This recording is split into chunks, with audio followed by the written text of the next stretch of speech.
Lila's heart woke up to chaos, and if there was one thing she trusted in life, it was that chaos would not stop there. Her alarm didn't go off. Or maybe it did and she slapped it into silence in her sleep. Either way, when her eyes snapped open and she saw the time glowing accusingly on her phone screen, her heart nearly stopped. "Are you kidding me?" She shot out of bed, tripped on her blanket, caught herself on the dresser, and immediately knocked over a bottle of lotion.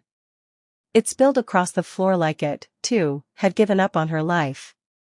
Fantastic. Amazing. Perfect start, she muttered, grabbing the nearest semi-clean outfit she could find.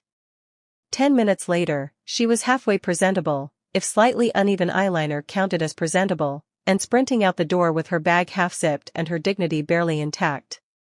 She didn't even remember grabbing the iced coffee. It just appeared in her hand at some point during her rush, cold and life-saving and already sweating in the humid air as she dashed toward the towering glass building that might, possibly, if the universe felt merciful, hire her. "You can do this," she told herself, pushing through the revolving doors. "You just need to look like a functional adult for." The elevator doors opened. She slipped inside just as they were about to close, exhaling in relief. And then the universe decided to ruin everything. Her foot caught on the edge of the floor. Her balance tipped. Her iced coffee flew. And time slowed in the most painful, cinematic way possible as the entire drink splashed directly onto the man standing in front of her. It soaked into his pristine white shirt beneath a sharply tailored black suit, the kind of suit that probably cost more than her rent for 3 months. Silence. Drip. Drip. Drip. Lila stared. He looked down slowly, then back up at her. If looks could kill, she would have been vaporized on the spot. "Oh my God, I am so." "Are you always this reckless?" he said, his voice smooth but edged with something sharp enough to cut glass, "or am I just lucky today?" She blinked. The apology died halfway out of her mouth. "Excuse me?" His gaze flicked over her, assessing, unimpressed. "You managed to spill an entire drink in a confined space. That's impressive." Something hot flared in her chest. "It was an accident," she said, trying to keep her voice steady. "Most incompetence is." "That did it." "Oh wow," she snapped, shifting her bag higher on her shoulder. "You're one of those people." "One of what people?" "The kind who thinks being rude counts as a personality." His eyebrow lifted slightly. "And you're the kind," he replied calmly, "who refuses to take responsibility." "I literally said sorry." "You started to. You interrupted me." The elevator dinged softly as it reached another floor, but neither of them moved. For a moment, they just stood there, locked in a silent battle neither of them had planned on fighting that morning. Then the door slid open. He stepped out first, completely composed despite the coffee stain spreading across his shirt like modern art. "Try not to assault anyone else today," he said without looking back. She stared after him, stunned. "Try not to be so insufferable," she called. He paused. Just for a second. Turned his head slightly. And for the briefest moment, there was something in his expression, not anger, not annoyance, something almost like amusement. Then it was gone. And so was he. Lila let out a breath she hadn't realized she was holding. "Great," she muttered. "Amazing first impression on a random stranger. Love that for me."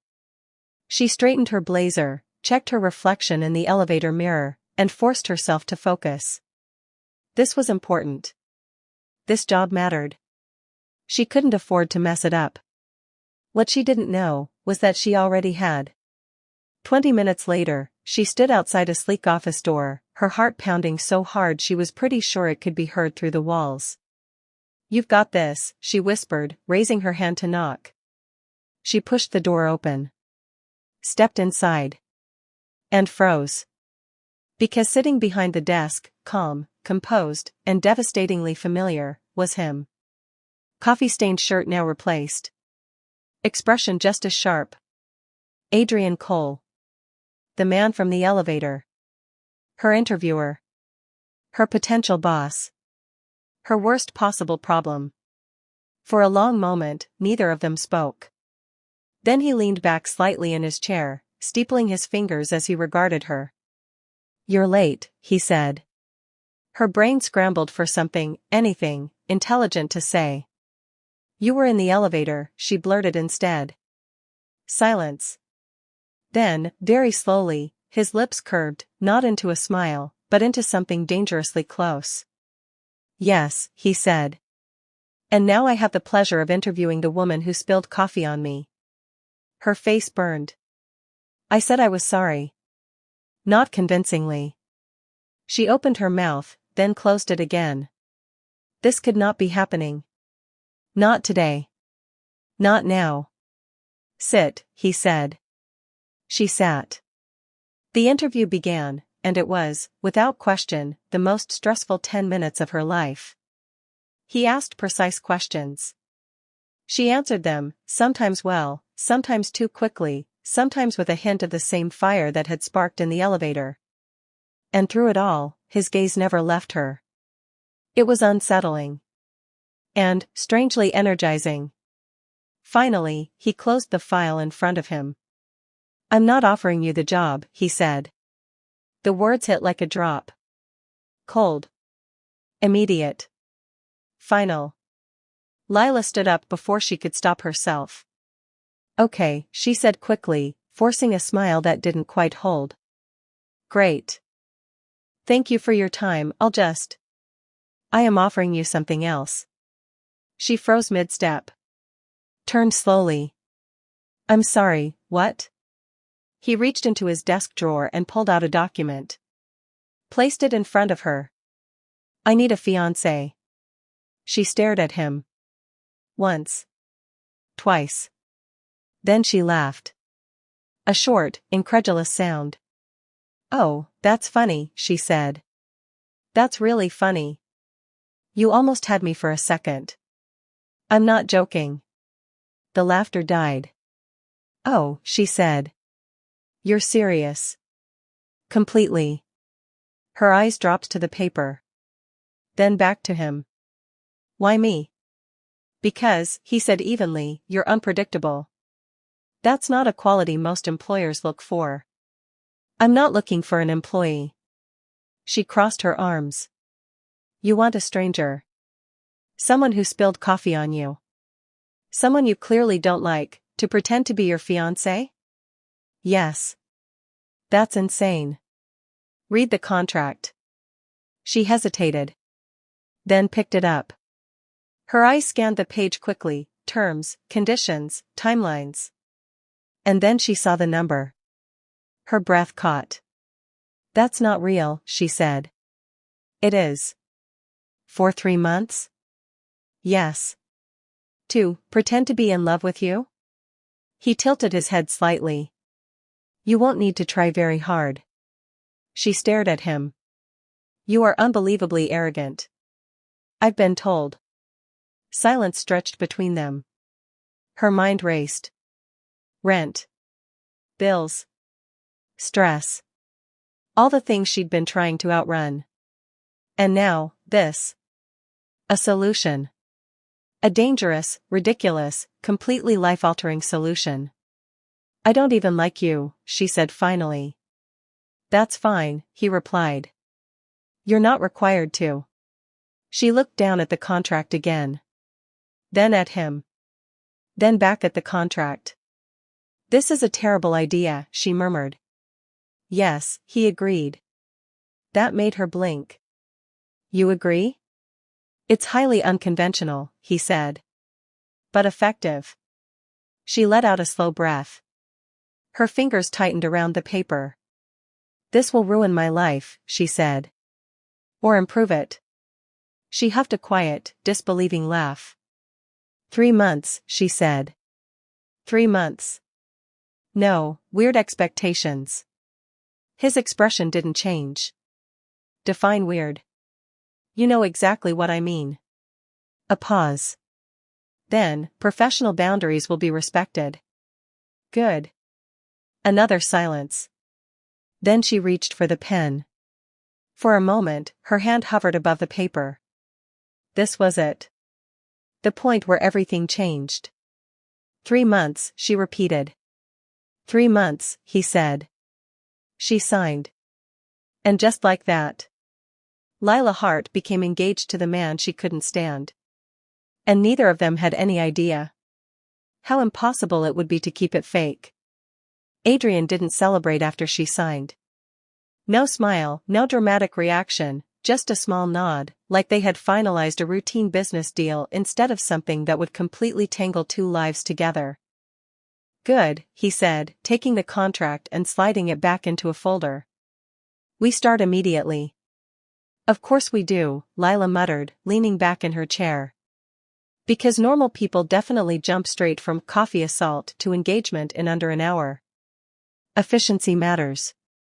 Sanity matters too. He stood, adjusting his cufflinks. You'll need to come with me. Now? Yes. She blinked. I thought there'd at least be, I don't know, a briefing? A PowerPoint? A warning? This is the briefing. That's not comforting. He gestured toward the door. Come on. She stared at him for a second longer, then pushed herself to her feet with a sigh. If I regret this, I'm blaming you. You'll regret it regardless, he said calmly. Wow. Reassuring. They stepped out of the office together, and almost instantly, the atmosphere shifted. People looked up. Conversations paused. Eyes followed. Lila felt it, the weight of attention, the curiosity, the silent questions. Adrian didn't slow down. Stay close, he said under his breath. Is that an order? Yes. She rolled her eyes but moved beside him anyway, aware, painfully aware, of how easily he commanded a room. How people moved out of his way. How his presence filled the space without effort. And this, she murmured, is why you need a fake fiancé? To make people less intimidated by you? Partly. And the other part? You'll find out. That didn't sound ominous at all. They exited the building and stepped into the bright afternoon light. A sleek black car waited at the curb, driver already holding the door open. Lila hesitated. Oh no, she said, staring at it. You're one of those people. One of what people? The I have a driver and probably own 3 penthouses people. I own 1 penthouse, he corrected, sliding into the car. Of course you do. She followed, settling into the seat across from him, trying not to look impressed by the ridiculously luxurious interior. So, she said, crossing her legs. Where are we going? To fix your image. My image? You're about to be seen as my fiancé, Adrian said. That comes with expectations. She frowned. What's wrong with how I look? Nothing, he said. Then, after a pause, but it's not aligned. Aligned with what? Your brand? Yes. She stared at him. I'm not a product. No, he said calmly. You're an extension. She leaned forward slightly. That sounds worse. It's practical. It's controlling. It's necessary. She held his gaze, something sharp sparking between them again. You really don't hear how that sounds, do you? I hear it, he replied. I just don't care. For a second, she wanted to argue more. Push back harder. But instead, she leaned back with a quiet huff. 3 months, she muttered. I can survive 3 months. You'll do more than survive, he said. You'll adapt. She glanced at him. You're very confident about that. I don't make decisions I'm unsure of. Except this one. A flicker of something passed through his eyes. Especially this one. The car stopped in front of an upscale boutique that looked like it belonged in a magazine. Lila stared at it. You've got to be kidding me. We don't have time to argue, he said, stepping out. Oh, I can absolutely make time. But she followed anyway. Inside, everything gleamed: polished floors, soft lighting, racks of clothes that probably cost more than her entire wardrobe combined. A woman approached them immediately, her smile warm but clearly professional. "Mr. Cole," she greeted. "We've been expecting you." "Good," Adrian said. "She'll need a full selection." Formal, casual, evening. The woman's gaze shifted to Lila, assessing, but not unkind. "Of course," she said. "Right this way." Lila leaned closer to Adrian as they walked. "You planned this?" "Yes." "That's mildly terrifying." "You'll get used to it." "I don't want to get used to it." He glanced down at her. "You will." She didn't respond, but her stomach did something annoyingly unfamiliar at the way his attention lingered just a second too long. Hours later, Lila stood in front of a mirror, barely recognizing herself. The dress was simple but elegant, fitted perfectly, the kind of thing she would never pick for herself but somehow worked too well. She stepped out of the fitting room. Adrian looked up. And for the first time since she'd met him. He didn't speak immediately. His gaze moved over her, slow, deliberate, and entirely too focused. "Well," she said, suddenly self-conscious. "Say something." A pause.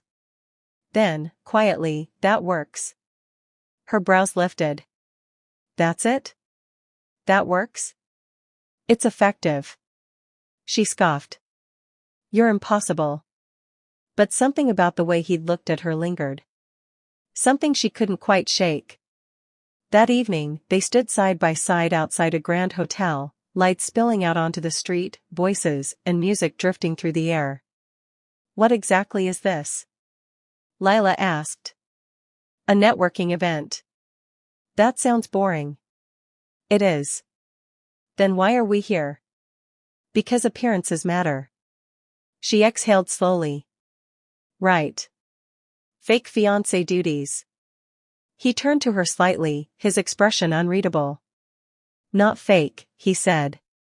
Her heart skipped, just for a second. Then she forced a small smile. "Right. Convincing."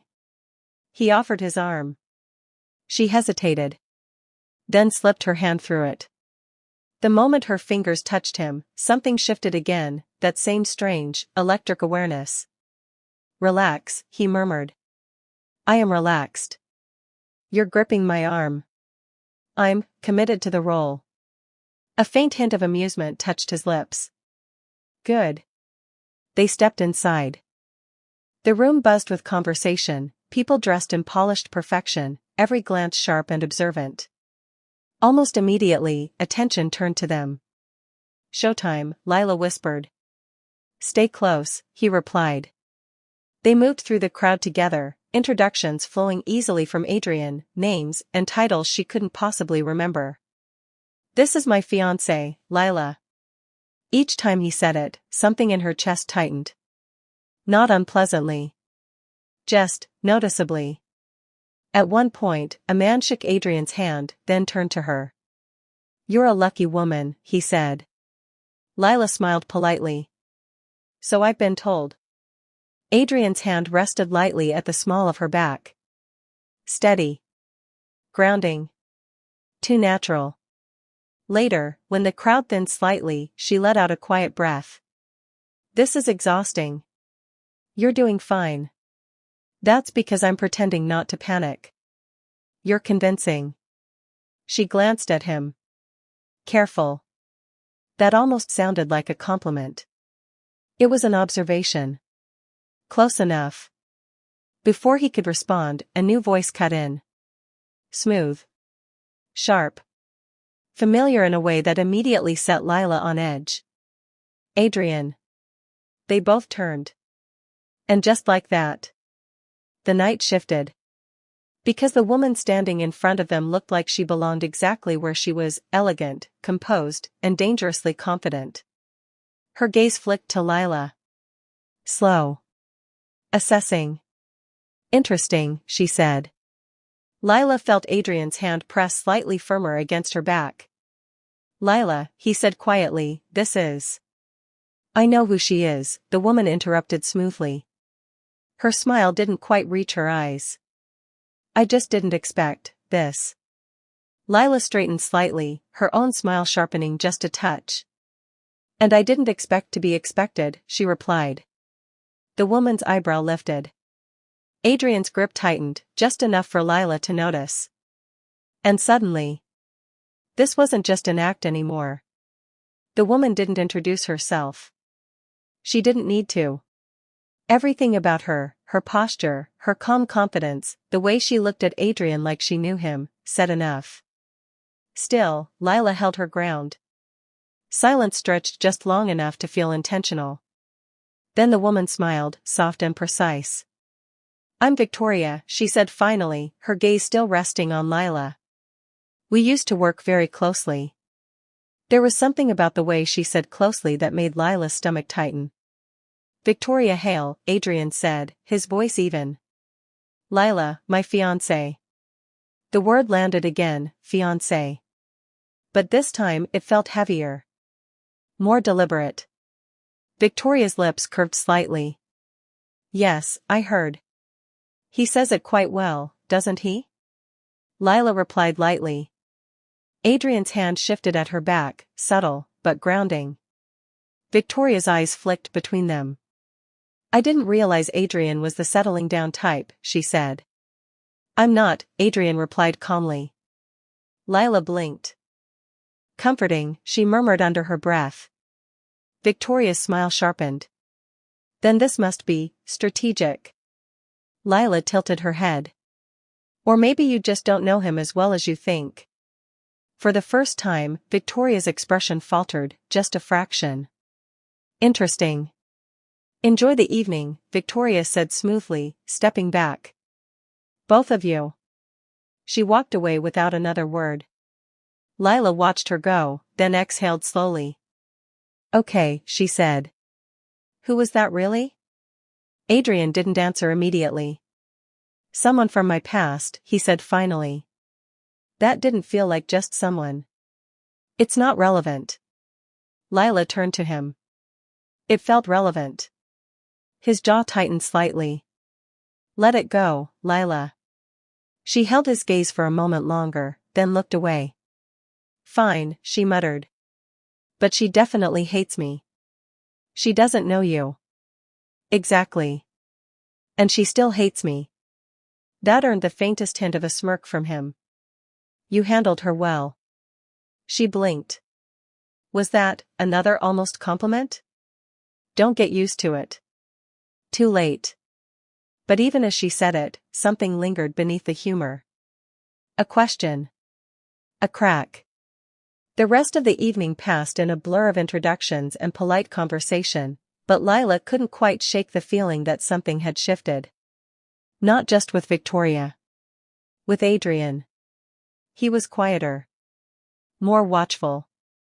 And when they finally stepped outside into the cool night air, she let out a breath she hadn't realized she'd been holding. Remind me never to do that again, she said. You'll do it again tomorrow. She groaned. Of course I will. The car pulled up, and they slipped inside, the door closing with a soft, muted sound that seemed to shut the world out. For a moment, neither of them spoke. Then, you were good tonight, Adrian said. She glanced at him. You already said that. I'm saying it again. She studied him, something about his tone different this time. Softer. Thank you, she said quietly. Silence settled again, but it wasn't awkward. Just full. When they reached the penthouse, Lila stepped out first, kicking off her heels the second the door closed behind them. I don't understand how people survive in those things, she muttered, carrying them in one hand as she walked further inside. Adrian loosened his tie slightly, watching her. You get used to it. There's that phrase again, she said, glancing back at him. You really believe people can just adapt to anything, don't you? Yes. And you don't think that's a little sad? No, he said. I think it's necessary. She studied him for a moment, then shook her head lightly. I don't think I want to become that kind of person. His gaze held hers. You won't, he said. Confident again. Certain. Something about the way he said it made her pause. Then she looked away, walking toward the kitchen. I need water, she said. And maybe a new personality. You're fine as you are. She froze for half a second. Then forced a casual tone. Careful. That sounded dangerously like praise. I'm capable of it. Rare, though. Yes. She poured herself a glass of water, taking a long sip, trying to ignore the way her heartbeat had picked up again. This was ridiculous. It was all part of the act. It had to be. Why her? She asked suddenly, the question slipping out before she could stop it. Adrian didn't pretend not to understand. Victoria? Yes. A pause. Then, she was convenient. Lila frowned slightly. That's not a very romantic answer. It wasn't romantic. Clearly. He stepped closer, not too close, but enough that she could feel the shift in the air. It was simple, he continued. Predictable. And I'm not? No. There it was again, that word. Unpredictable. She turned to face him fully now. And that's supposed to be a good thing? His gaze dropped briefly, to her lips, then back to her eyes. Yes. The room felt smaller. Quieter. Charged. You're staring, she said, her voice softer than she intended. So are you. I'm allowed, she replied quickly. You're technically my fiancé. A beat. Then I'm allowed too. Her breath caught. He stepped closer. This time, there was no distance. No space. Just him. Adrian. Tell me to stop. The same words as before. But this time, they felt heavier. More dangerous. She should. She knew she should. This wasn't real.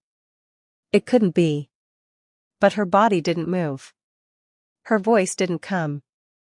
And his hand lifted, slowly, deliberately, brushing a strand of hair back from her face. The touch was light. Careful. But it sent a spark down her spine. Still want me to stop? He asked quietly. Her lips parted.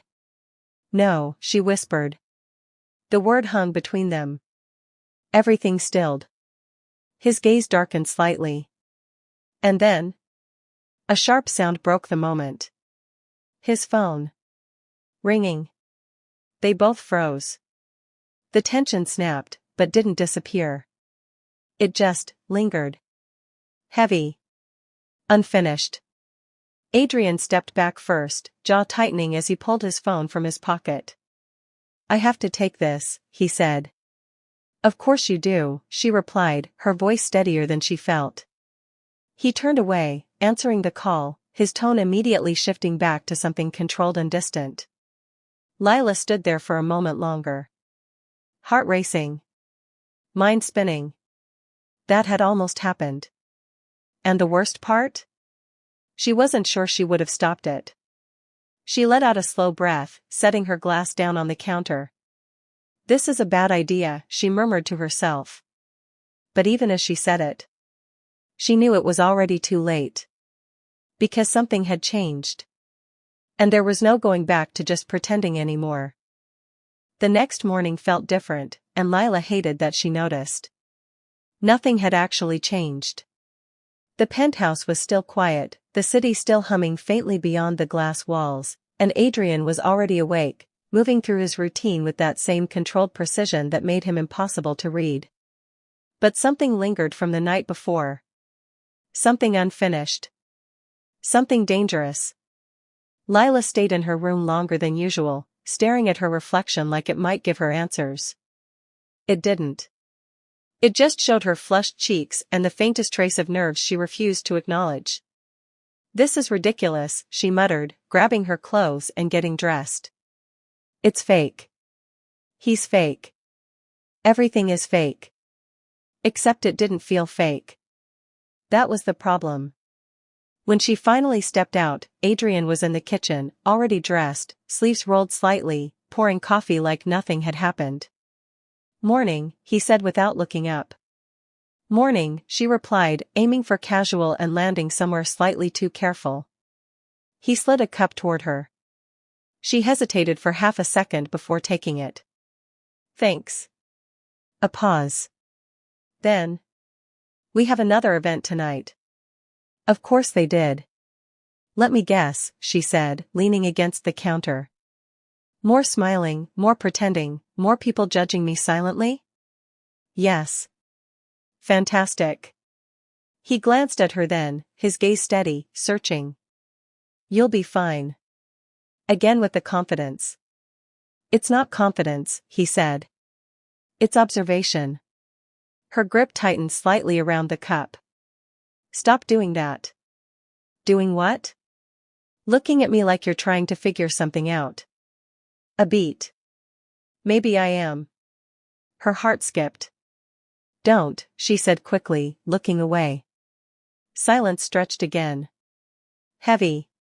Then she pushed off the counter. "I'm going out today," she said.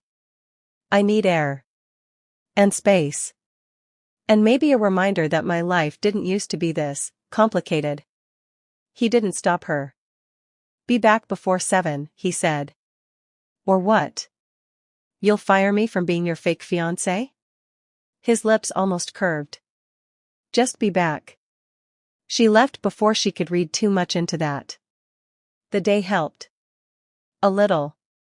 She met up with a friend, walked through crowded streets, laughed, really laughed, for the first time in days. And for a while, she almost forgot about Adrian. Almost. Until she noticed someone watching her. Not in a threatening way. Just, present. And then she heard the voice. "Didn't think you'd disappear on me like that." She turned. Adrian. Standing there like he hadn't just inserted himself into her day without warning. "What are you doing here?" she asked. "Working," he said.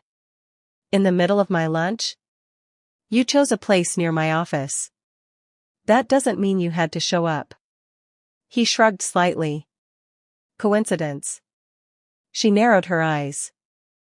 "You don't do coincidence." "Sometimes I do." "Liar." Her friend looked between them, clearly entertained. "You didn't tell me your fiancé was this intense," she said. "Because he's not supposed to be here," Lila replied.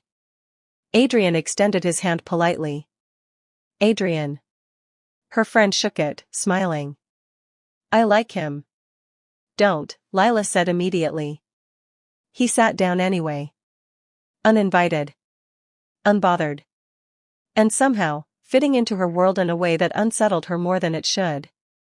The conversation shifted, easy and strange at the same time. But then, another man approached their table. "Lila," he said, smiling. "I thought that was you." She blinked. "Ethan?" He laughed. "Wow, it's been a while." They stood, exchanging a quick hug. Adrian's expression didn't change. But something in the air did. "This is," Lila started. "Her fiancé," Adrian finished smoothly, standing as well. Ethan's smile faltered slightly.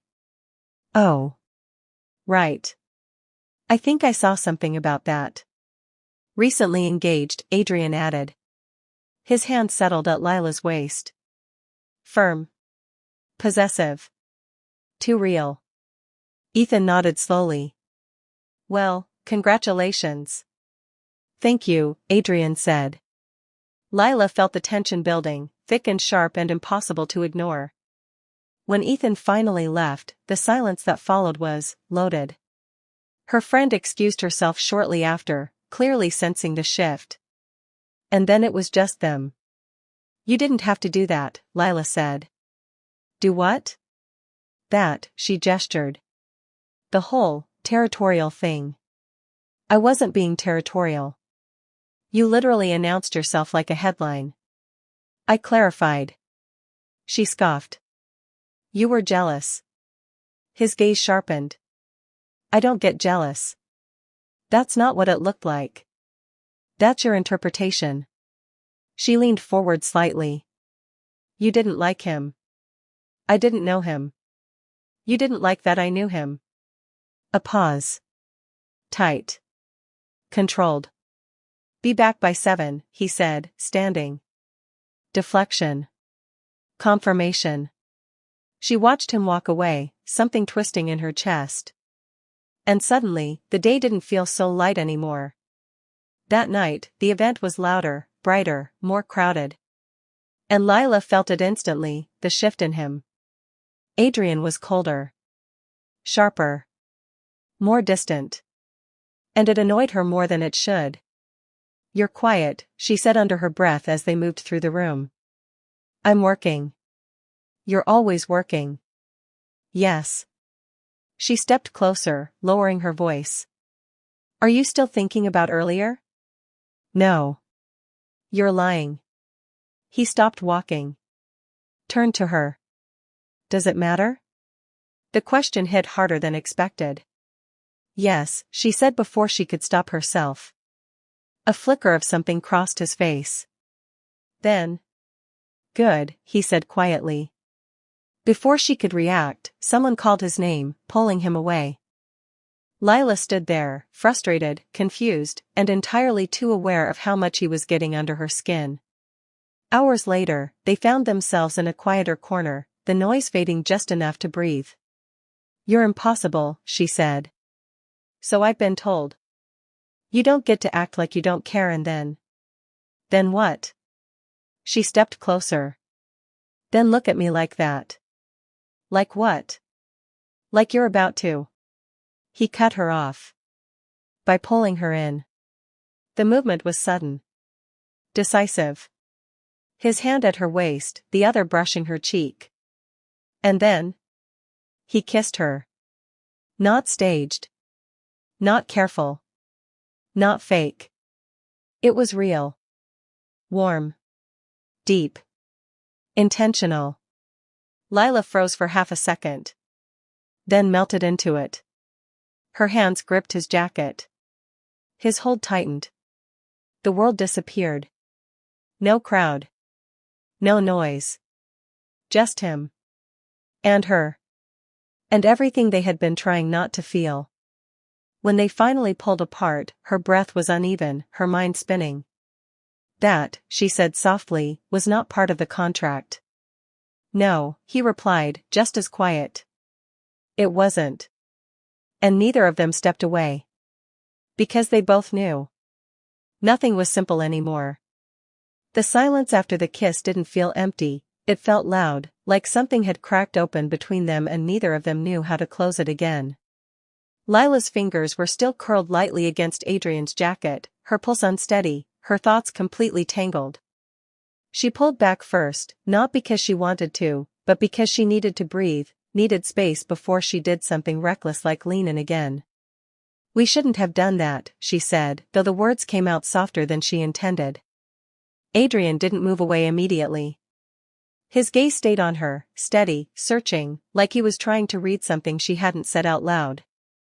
Probably not, he replied, but there was no regret in his voice.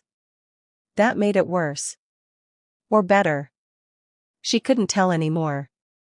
This is supposed to be fake, she added, forcing her tone to steady. It was, he said. Was. The word landed heavier than it should have. Lila swallowed, shaking her head slightly as she stepped back fully now, putting a small but necessary distance between them. No, she said. It still is. Adrian's jaw tightened just slightly, the only sign that her words had hit. Before either of them could say anything else, someone's voice cut through the moment, calling his name again, pulling reality back into place. Adrian didn't look away from her immediately, but eventually he did, turning back to the room, back to the role, back to control. Lila stood there for a second longer, her heart still racing, before forcing herself to follow. The rest of the night blurred past her. Conversations happened. People smiled. She responded automatically, laughed when she was supposed to, nodded when it was expected, but her mind kept replaying that moment over and over again, every detail too vivid to ignore. The way he'd looked at her. The way he hadn't hesitated. The way it hadn't felt like acting at all. By the time they returned to the penthouse, the tension had shifted again, quieter now, but heavier, like something waiting to be acknowledged. Lila kicked off her shoes near the door, exhaling slowly as she walked further inside, trying to shake off the feeling clinging to her skin. Adrian closed the door behind them, the soft click echoing faintly in the silence. "Lila," he said. She stopped. Didn't turn around immediately. "Don't," she said. "Don't what?" "Don't try to explain it." A pause. "Then, I wasn't going to explain it." She turned then, crossing her arms, her expression guarded. "Good. Because there's nothing to explain." He stepped closer, not enough to corner her, but enough to make her aware of him again, of the space between them shrinking without permission. "You're avoiding it," he said. "I'm managing it. Badly." She huffed out a quiet, frustrated breath. "What do you want me to say, Adrian? That it meant something? That it didn't feel like part of the deal?" His gaze sharpened. Did it? The question was too direct. Too real. She hesitated, and that was answer enough. "This is exactly why this was a bad idea," she said, turning away again, running a hand through her hair. "Lines get blurred, things get complicated, they already are." She spun back. "No, they don't have to be. That's the whole point." The point changed. "No, you changed it." Silence hit, sharp and immediate. For a moment, neither of them spoke. Then Adrian exhaled slowly, his voice quieter now. "You're right." She blinked, thrown off by how easily he said it. "I crossed a line." Her chest tightened unexpectedly. "Yes," she said, though it came out less certain than she wanted. Another pause. "Then, it won't happen again." That should have made things easier. Simpler. Clear. Instead, something in her chest twisted uncomfortably. "Good," she said. The word felt wrong the second it left her mouth. Adrian nodded once, the distance between them settling into something colder now, more controlled. "You should get some rest," he said. "We have an early morning." And just like that, he stepped back fully, turning away, the moment shut down with the same efficiency he applied to everything else in his life. Lila stood there, watching him go, something unsettled sitting heavy in her chest. That wasn't what she wanted. Or maybe it was. She didn't know anymore. "This is better," she told herself quietly. "This is what you wanted." But it didn't feel better. It felt like something had been taken away before she even understood what it was. The next few days passed in a strange, careful rhythm. They worked together. Appeared together. Played their roles perfectly. But something had shifted. Adrian kept his distance, not obviously, not in a way anyone else would notice, but Lila felt it. The small things were gone. The lingering looks. The subtle touches. The almost moments. Everything was controlled again. Professional. Clean. And she hated it. Which made no sense, because this was exactly what she had insisted on. "You're distracted," Adrian said one evening, glancing up from his laptop. Lila looked up from her phone. "I'm not." "You just read the same message 3 times. She frowned. "You're watching me now?" "I'm observing." "That's worse." A faint hint of something almost like a smile touched his lips, but it disappeared just as quickly. "You've been off all week," he added. She hesitated, then shrugged. "Just tired." "That's not it." She met his gaze. "Why do you care?" The question came out sharper than she intended. Adrian didn't respond immediately. Then, calmly, "Because it affects the arrangement." "Of course." The arrangement. That word again.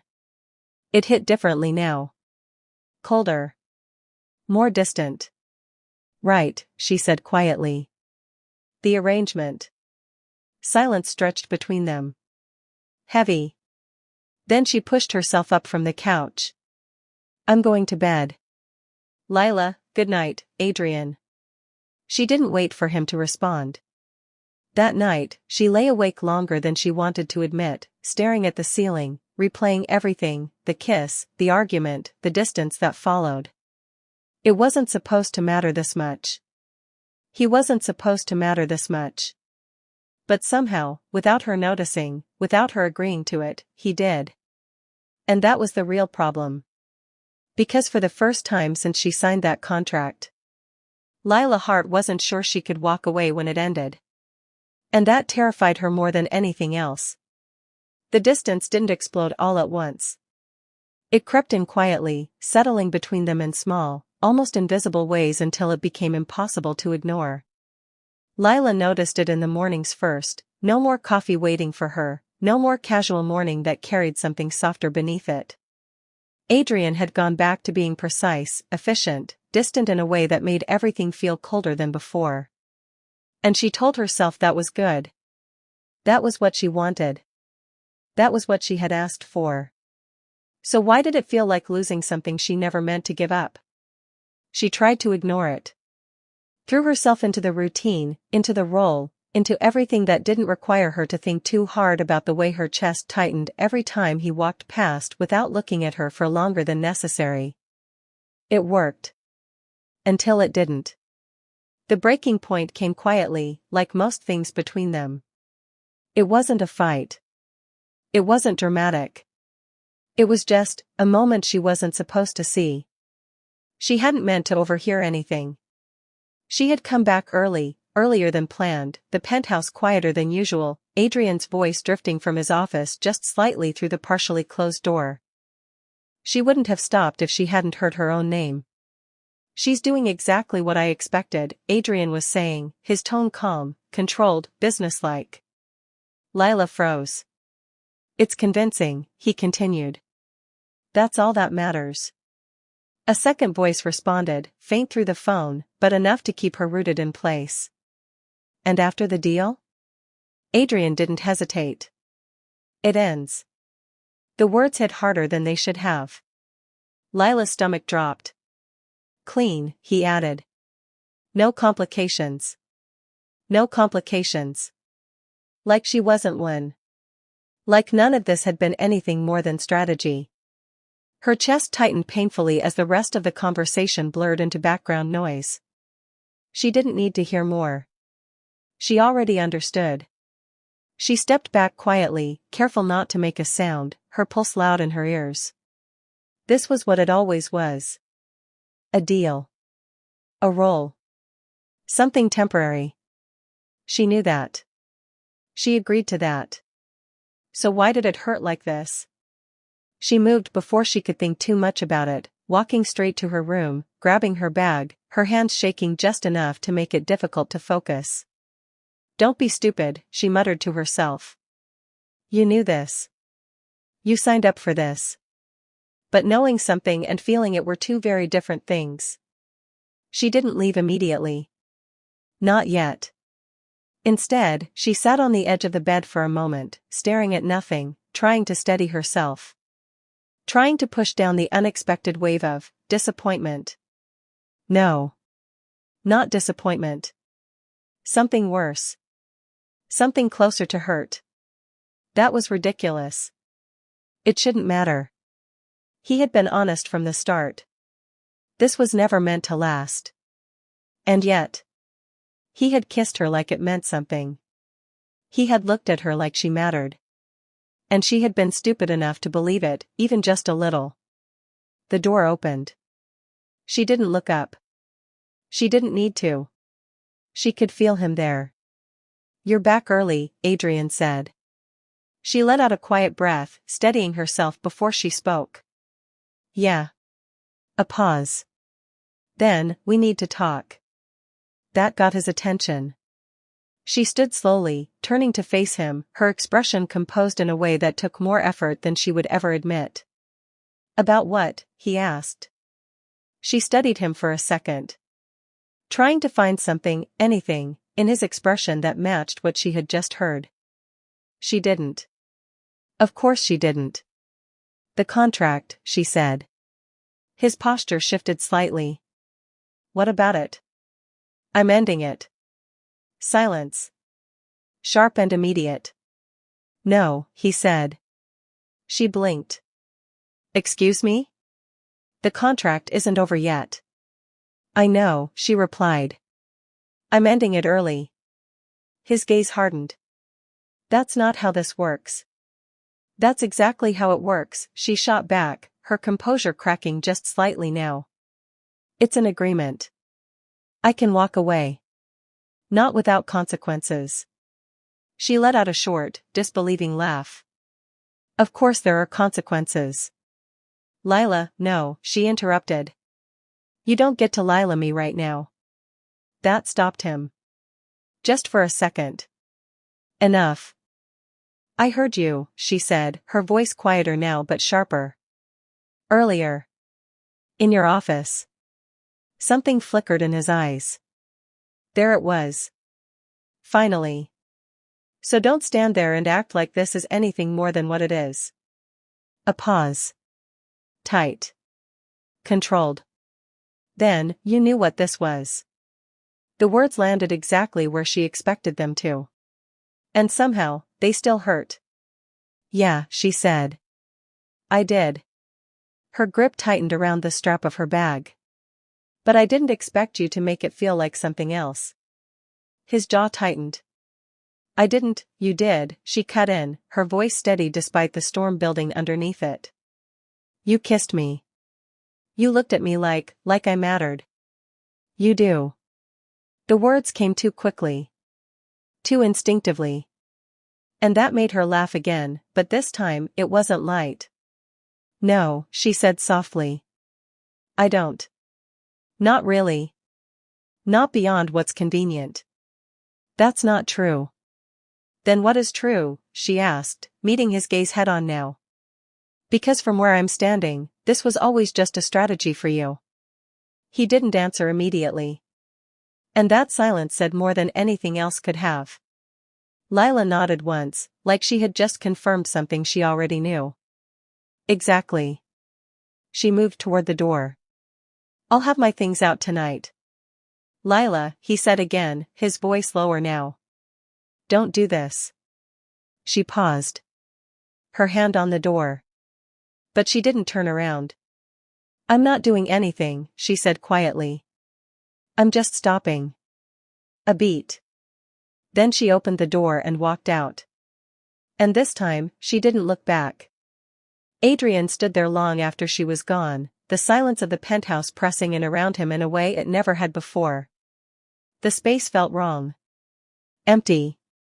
Like something essential had been removed without warning. He exhaled slowly, running a hand through his hair, his mind replaying everything she had said. Everything he hadn't. He had told himself from the beginning that this would stay controlled. Contained. Temporary. And it had been. Until it wasn't. Until she wasn't. He moved toward the window, staring out at the city below, but for once, the view didn't ground him. It just reminded him of something he hadn't anticipated. Something he hadn't planned for. Losing her. And for the first time in a very long time. Adrian Cole didn't know how to fix it. The penthouse stayed quiet long after she left, but the silence didn't feel peaceful anymore.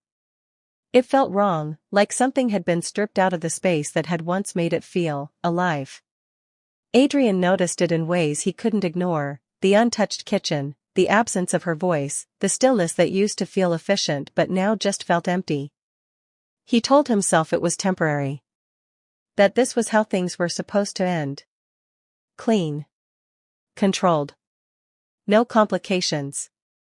Exactly as planned.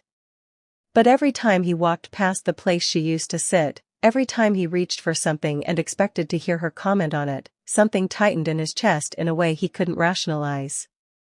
He tried to bury it in work. Meetings. Calls. Decisions. But even that didn't help the way it normally did. His focus slipped.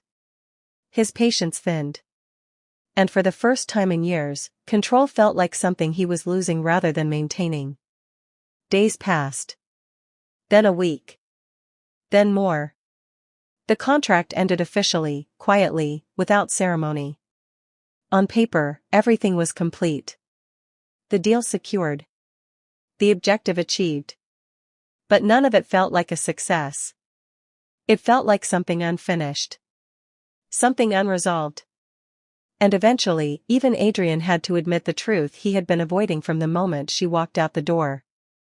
This wasn't about the contract anymore. It hadn't been for a while. He found himself back in the same places she used to go, not deliberately at first, at least that's what he told himself, but often enough that it stopped feeling like coincidence. The cafe where she liked the coffee too sweet. The street she said made her feel like the city was actually alive. The bookstore she wandered into just to avoid thinking too much. And then, finally, he saw her.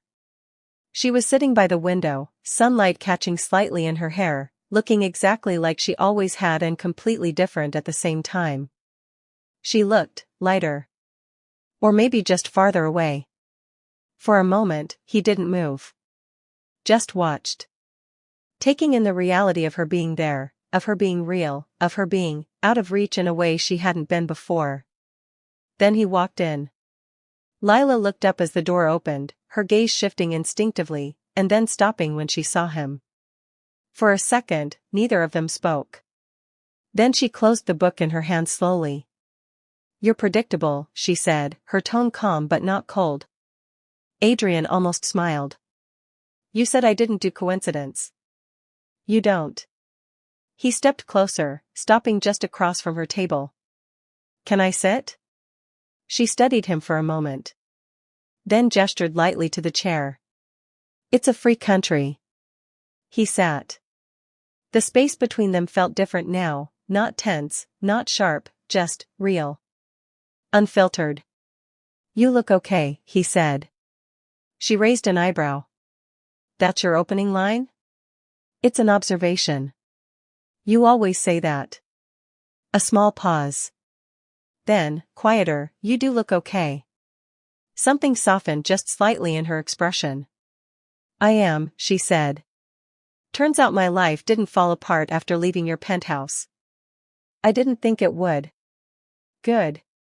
Silence settled briefly, but it wasn't uncomfortable. Just honest. "Why are you here, Adrian?" she asked finally. He didn't answer immediately. Because for once, he wasn't trying to calculate the right response. "Because I was wrong," he said. That got her attention. "About what?" "About this," he replied simply. "About you." Her expression shifted, guarded now, but not closed. "That's vague." "I don't do vague," he said. "I miscalculated." She huffed lightly.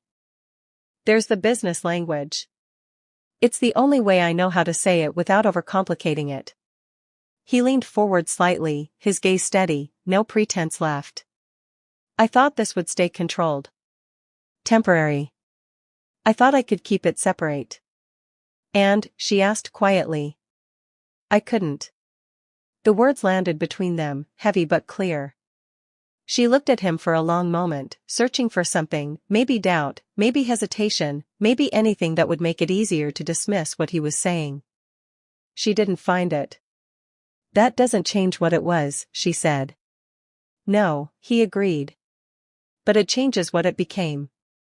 Her fingers tightened slightly around the edge of her book. "And what exactly did it become?" He held her gaze. "Something I didn't expect to lose." Silence followed. Not awkward. Not tense. Just full. "You said it would end clean," she said after a moment.